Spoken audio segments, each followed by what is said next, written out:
नमस्कार. जागर शक्तीचा या विशेष कार्यक्रमात तुम्हा सगळ्यांचं खूप खूप स्वागत. गणेशोत्सवात आपण अनेक कलाकारांच्या घरी जातो, पण नवरात्रात तसं घडत नाही. पण असे एक कलाकार आहेत ज्यांच्या घरी देवीची प्राणप्रतिष्ठा होते, ज्यांच्या घरी कुलस्वामिनीचं आगमन होतं. अर्थात थंबनेलवरून कळलंच असेल, ते कलाकार म्हणजे आपले लाडके आदेश दादा अर्थात आदेश बांदेकर. आपण आज जात आहोत आदेश बांदेकरांच्या घरी, बांदेकर निवासमध्ये. चला तर मग पाहूया त्यांच्या घरचा नवरात्र, त्यांच्या घरची परंपरा आणि कसा असतो आई जगदंबेचा उत्सव. चला. बांदेकरांच्या निवासस्थानी आपण पोहोचलोय. चला आता जाऊया थेट त्यांच्या घरी आणि घेऊया अंबे मातेचं दर्शन.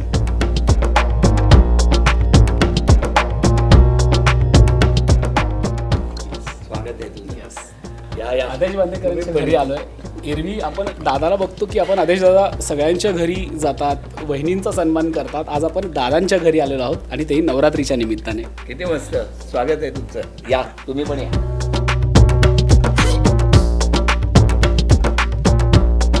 मी मगाशीच म्हटलं की गेली 20 वर्ष आपण आदेशदादांना इतरांच्या घरी जाऊन वहिनींचा सन्मान करताना बघतोय. पण आज लोकमत फिल्मीचं हो भाग्य की आपण बांदेकरांच्या घरात आहोत आणि तेही नवरात्रीच्या निमित्ताने. आदेशदादा, सुचित्रा वहिनी आणि सोहम, तुमचं खूप खूप स्वागत लोकमत फिल्मीमध्ये. थँक्यू. मला म्हणजे आता देवीचं रूप आणि ते सगळं बघून भारावले पण आहेच, आणि ह्या घरात जी एनर्जी जाणवतीये ती कळतीये की त्या देवीचं महात्म्य, तिचं पावित्र्य काय आहे. गणेशोत्सव सगळ्यांच्याच घरी होतो, बांदेकरांच्या घरी होतो, तो आम्ही कव्हरही करतो. पण नवरात्र हा विशेष आहे. या नवरात्रोत्सवाची सुरुवात कधी झाली, कशी ही जगदंबा घरात आली, ते ऐकायला आवडेल. खरं तर आमची कुलदेवता गजांत महालक्ष्मी, जी मूळ तिचं स्थान बांदा या ठिकाणी आहे, सिंधुदुर्ग जिल्ह्यातलं बांदा. आणि त्या ठिकाणी आम्ही बांदेश्वराला जातो, आमच्या गजांत महालक्ष्मीचं दर्शन घेतो, भूमिका देवीचं दर्शन घेतो. आणि मग घरात प्रत्येकाच्या कुलदेवता असतेच. निमित्त आपल्या घरात त्याची पूजा नेहमी होत असते. पण तरीसुद्धा मी दांडिया करायचो. आणि जेव्हा मराठी दांडिया 2004 या वर्षात सुरू झाला, तेव्हा तो मराठी दांडिया करत असताना त्या ठिकाणी देवीची मूर्ती आणायला सुरुवात झाली. आणि मग काही वर्षांनी जेव्हा तो दांडिया थांबवला, त्यानंतरच्या पुढच्या वर्षी मी महाराष्ट्रातल्या देवींचं चित्रीकरण करण्यासाठी बाहेर गेलो होतो.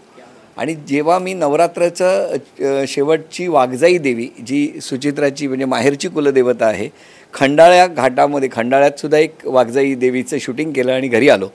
आणि घरी आल्यानंतर मी बघितलं तर सुचित्राने देवीची पूर्ण पूजा मांडलेली होती. ते बघून ती रात्र, तो दिवस आजही मनात आहे. आणि तिथून मग आमच्या कुटुंबामध्ये हा उत्सव मोठ्या प्रमाणात सुरू झाला असं मी म्हणेन. सुचित्राला त्याचं पूर्ण श्रेय जातं. नाही, श्रेय वगैरे काही नाही. ते तिच्या मनात असतं, ती घडवून घेते, आपण निमित्त असतो, एवढंच आहे फक्त. आता ह्याने तर उत्तम पार्श्वभूमी सगळी सांगितलेली आहे. कसं होतं की जेव्हा मराठी दांडियाला आम्ही जायचो, जे संध्याकाळी 5:30-6 पासनं मी आणि सोहम तयारी करून, इकडून मी ड्राईव्ह करून आम्ही एल्फिस्टनला जायचो आणि पूर्ण एक 10-10:30पर्यंत आम्ही ते मराठी दांडिया खेळायचो.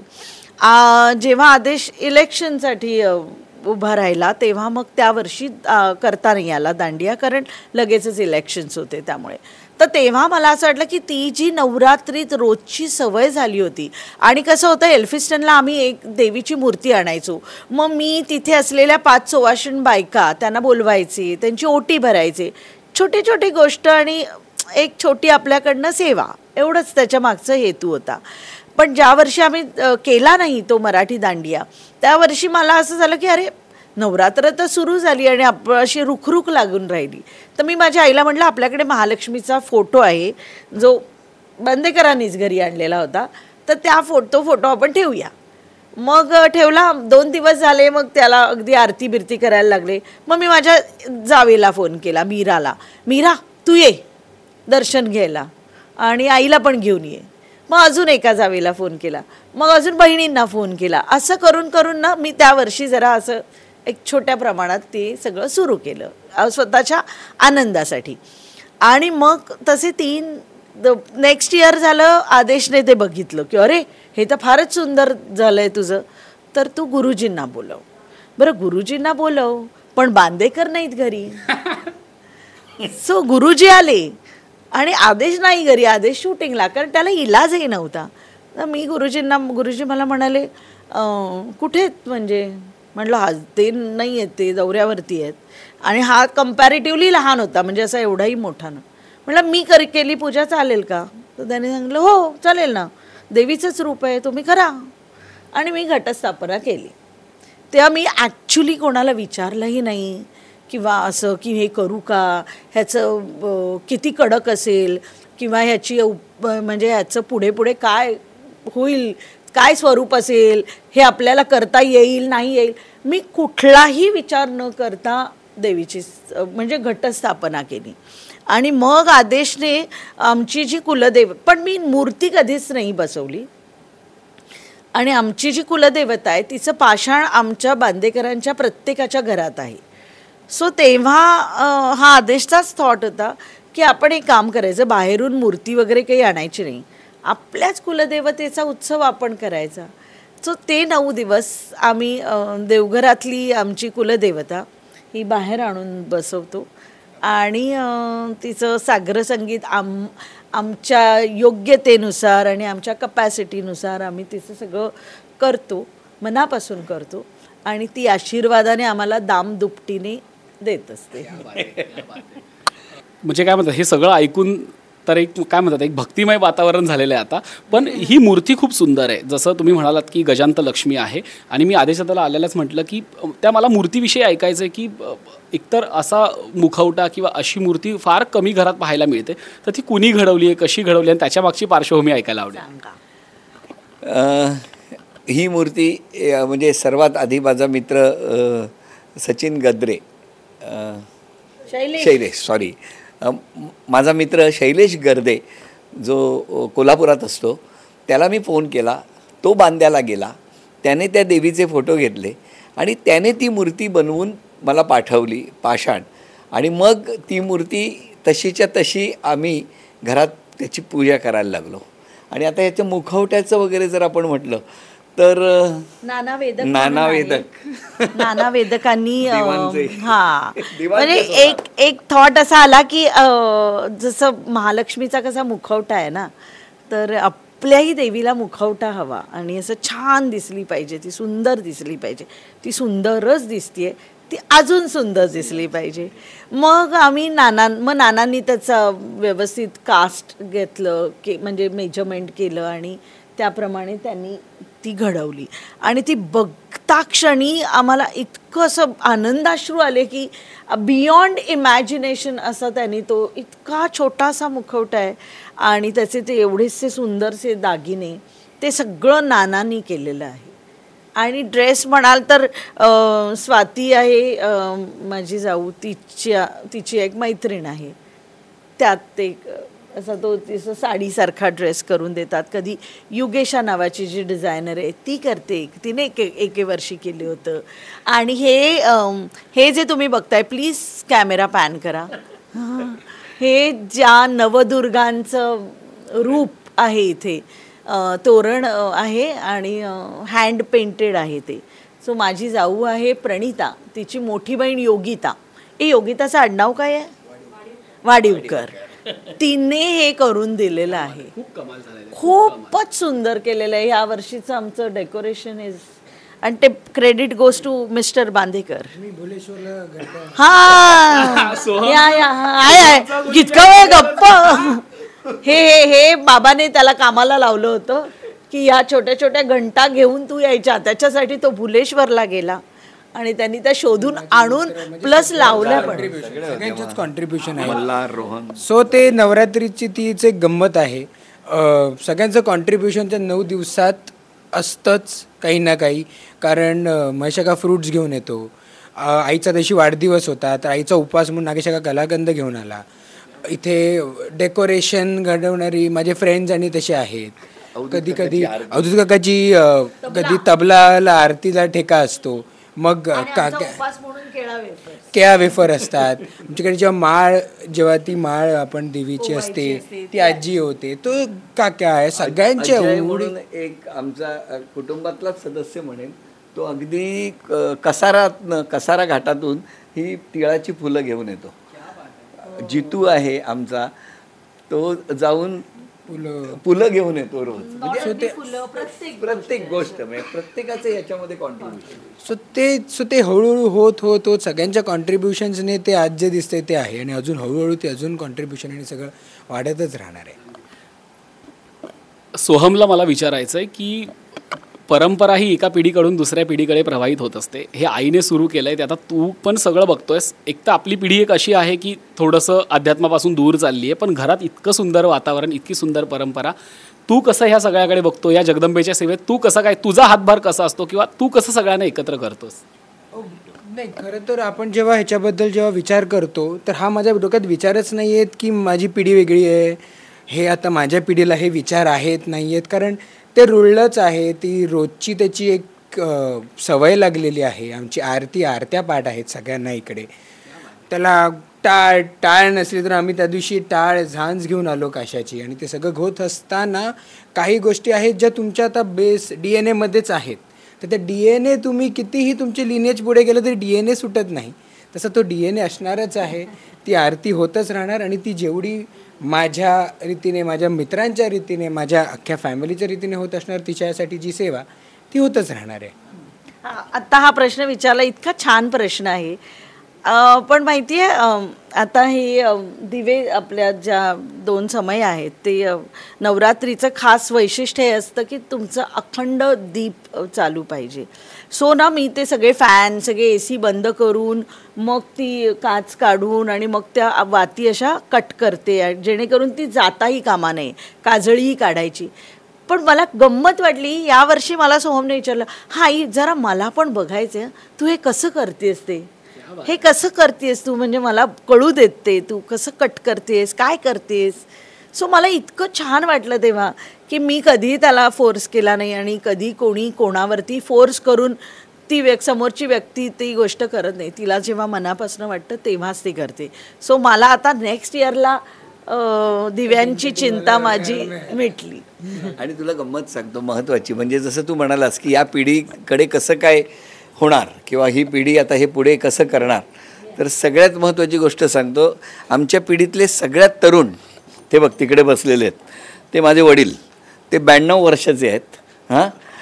92 वर्षाचं उत्साह तिथे आहे. या बाजूला बघशील तर जी परंपरा कुटुंबाची आहे आध्यात्मिक, ती म्हणजे दत्त महाराजांची परंपरा तिकडे दिसते आहे.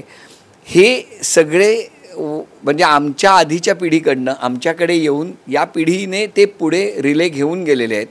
परमपूज्य यशवंत विठ्ठल बांदेकर भाऊ महाराज हे आमचे आजोबा, अशा उत्तम आध्यात्मिक भजनी असणाऱ्या आमच्या आजोबांनी आम्हाला दिलेला आशीर्वाद आम्ही घेऊन पुढे चाललो. त्यामुळे हे सगळेजणं ती छान सेवा कायम करत राहतील हा विश्वास आहे. मला असं वाटतं की मगाशी DNA चा विषय झाला, म्हटला कोकणच्या मातीतला आणि लालबागच्या काय म्हणतात धर्तीवर रुजलेला हा DNA, उत्सवी DNA म्हणता येईल याला. की गिरणगाव म्हटलं की तो उत्साह आणि उत्सव प्रेम आपल्याला असतंच.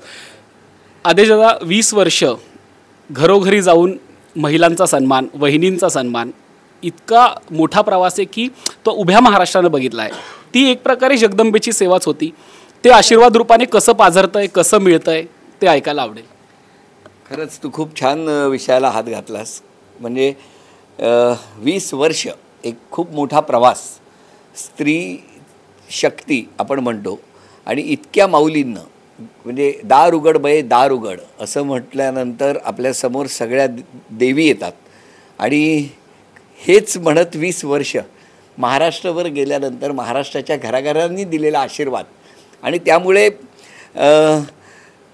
मनात जी इच्छा व्यक्त केली, वास्तू तथास्तू म्हणते, तसं तसं ज्या ज्या वास्तूमध्ये गेलो त्या त्या वास्तूने तथास्तू म्हटलं. आणि म्हणून हा माझा प्रवास अधिक सुखकर झाला. आणि माझ्या घरात खरं तर मी कायम आनंद देत बाहेर फिरत होतो, पण कधीही यांनी कधी येणार घरी किंवा थांब घरी असं न म्हटल्यामुळे मी अनेक म्हणजे म्हणतात ना किलोमीटरचा प्रवास करून इतका आनंद देऊ शकलो. खूप छान वाटतं. तो प्रवास फार वेगळा आहे. आणि स्त्री शक्तीचं रूप आणि घराघरातले संस्कार मला बघायला मिळाले. खूप वेगवेगळी कुटुंब भेटली, आणि त्यांनी मी अधिक सशक्त झालो असं मी म्हणेन.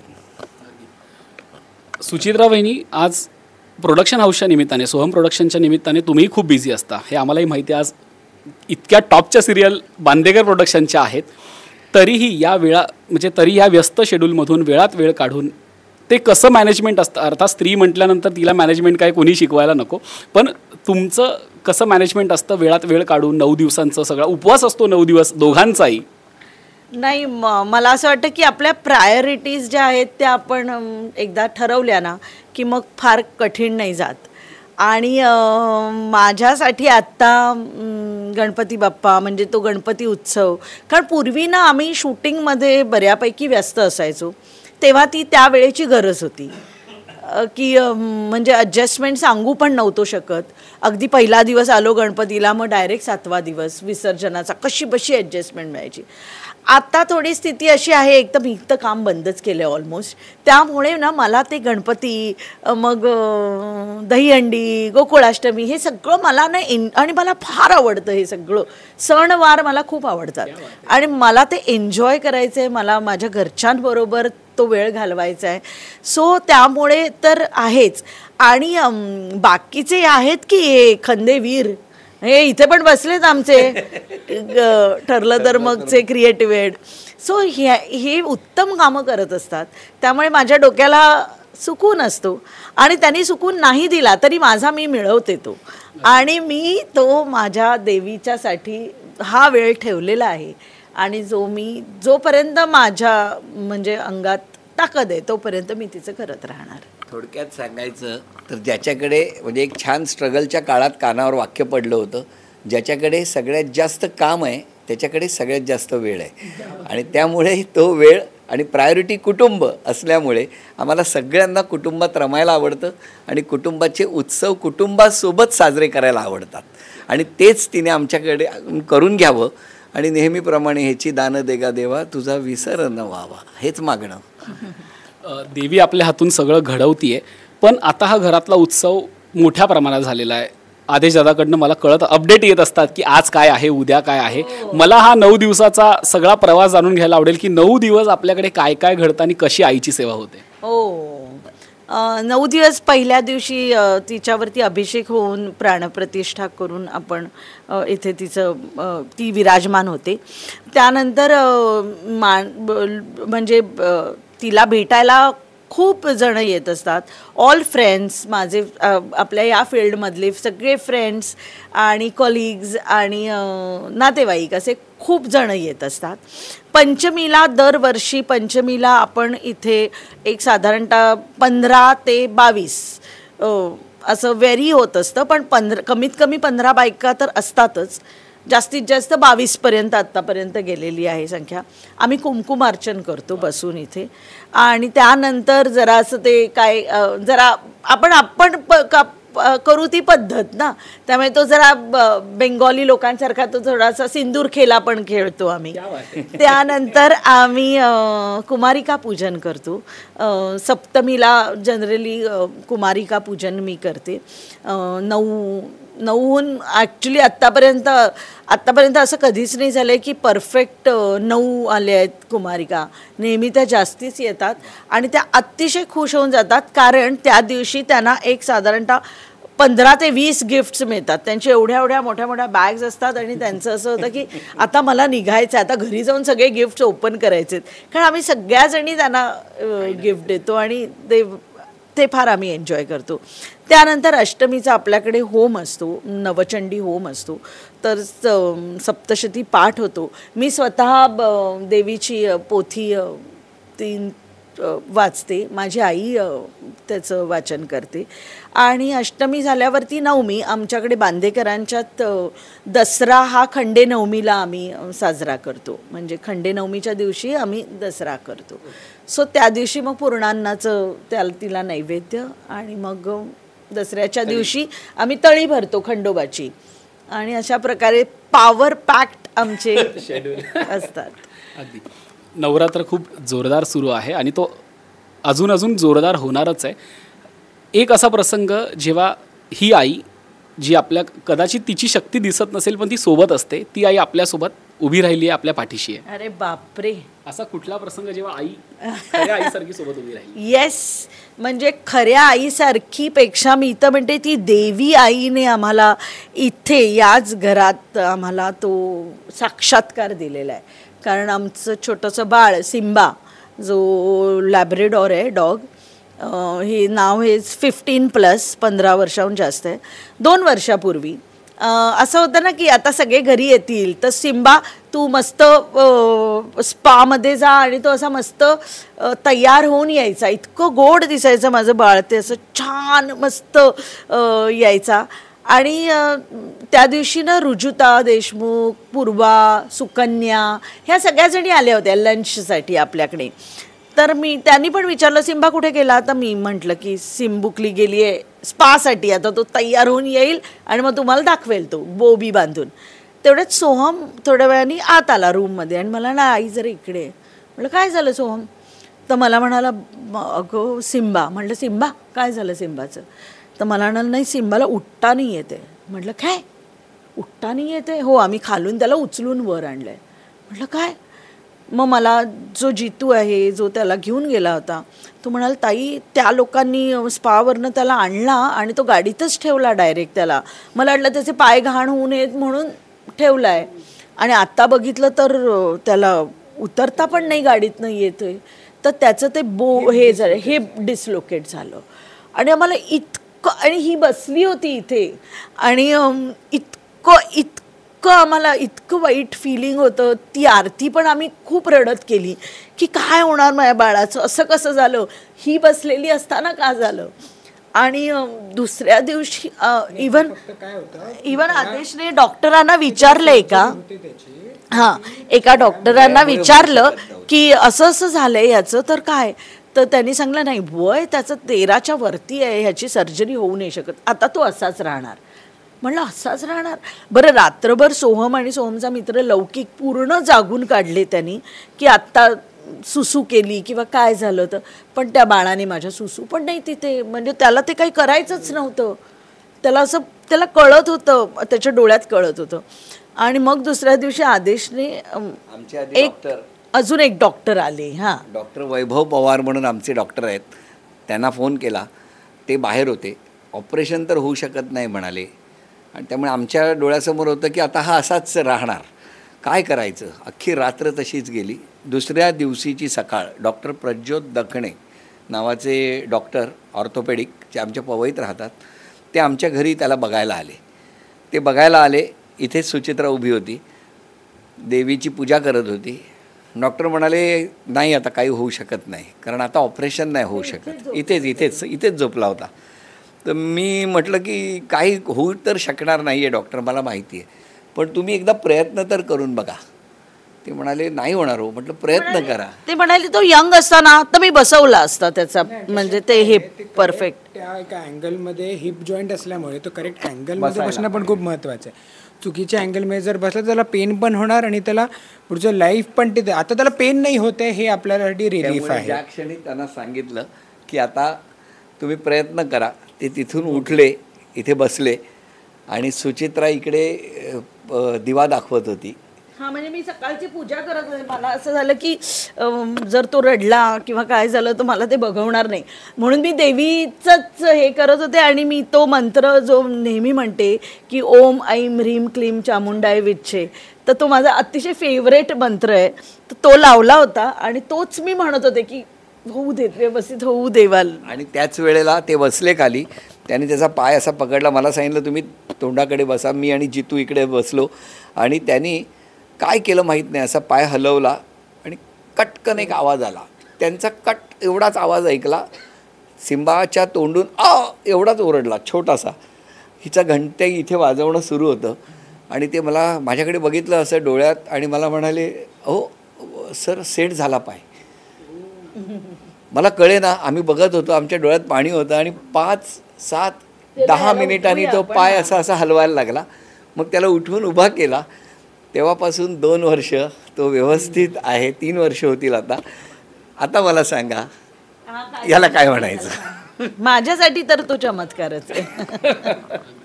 मला असं वाटतं की ती आपल्यासोबत असते याच्याशिवाय दुसरं उत्तम उदाहरण असूच शकत नाही. आदेश दादा, अगदी जाता जाता म्हणजे आता याच्या पुढे काय बोलायचं हेही कळत नाहीये. आता अजून एक की सोहमचा एक मित्र आहे पिल्लाई कार्तिक, तर त्याचं पण असं गेल्या नवरात्रीत असं झालं की आंटी मैंने इंटरव्यू तो दिया है, एका त्याने एक एयरलाइन्स कंपनी आहे तिकडे, आंटी इंटरव्यू तो दिया है पर कुछ हो नहीं रहा है, मैं बहुत अपसेट हूँ.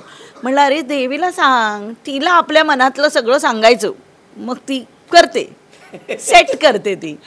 तर त्याचं असं झालं की म्हणजे त्याची ती भावना आहे की मी हिला सांगितलं आईला आणि तिने ते करून दिलं. कॅथे पॅसिफिकमध्ये जॉब लागला तो 4 महिन्याआधी तो प्लेस झाला. तो जेव्हा त्याचं खरं तर स्ट्रीमच खूप वेगळी होती, त्याला कॅथे पॅसिफिकमध्ये जॉब लागला. त्याने काहीतरी जुळवून चेन्नईत, तो हॉंगकॉंगमध्ये राहतो, त्याने काहीतरी जुळवून नवरात्री म्हणून चेन्नईचं फ्लाईट घेतलं. चेन्नईचा फ्लाईट त्याचं नशिबाने त्याला मुंबई फ्लाईट मिळालं. तो मुंबईला एअरपोर्टला उतरला, कुर्ता चेंज करून डायरेक्ट घरी आला. कारण त्याला असं वाटलं की मी जे मागितलेलं आणि जे झालं त्याला करेक्ट 1 वर्ष झालं आणि करेक्ट नवरात्रीत तो परत मुंबईत आला. अशा आठवणी म्हणजे मी मगाशीच म्हटलं की हे तिच्या आशीर्वादाशिवाय किंवा तिच्या वरदहस्ताशिवाय होऊ शकत नाही. मला असं वाटतं की या विशेष भागाचा शेवटही तुम्हीच करावा, आपल्या प्रेक्षकांशी बोलून त्यांना शुभेच्छा देऊन. नवरात्रीच्या तुम्हा सगळ्यांना खूप खूप शुभेच्छा. आई जगदंबा आपल्यावरती असाच वरदहस्त ठेवो, ही तिच्याच चरणी प्रार्थना. खरं आहे, अगदी मनापासून आई दरवर्षी आपल्या घरात येते. नवरात्राला घटस्थापनेपासून अगदी दसऱ्यापर्यंत आपल्या घरात असते. पण या निमित्तानं एक वेगळं आवाहन आणि शुभेच्छा. आई या शब्दात बरंच काही दडलेलं आहे. आई, मग आई असो सासू असो, आई आई आहे. तेव्हा आईचा आदर करूया आणि तिला आनंदाचे दिवस कसे देऊ शकू यासाठी आपण सदैव प्रयत्न करूया.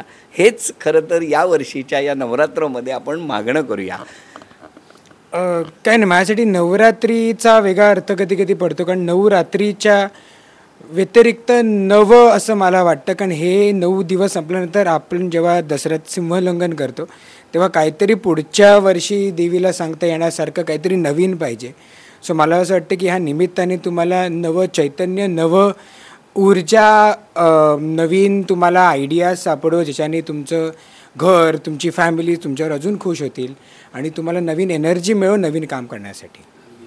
आई अंबाबाईचा आई गजांत महालक्ष्मीचा उदो उदो. मला असं वाटतं की ह्या तिघांनीही नवरात्रीचा अर्थ त्यांच्या पद्धतीने सांगितला आहे, जो आपल्या सगळ्यांसाठीच खूप महत्त्वाचा आहे. मला असं वाटतं की आदेश दादा, भागाच्या शेवटी पुन्हा एकदा आंबेचा गजर करून आपण शेवट करूया. आई अंबाबाईचा, आई गजांत महालक्ष्मीचा, आई वाघजाई देवीचा, आई मुंबा देवीचा.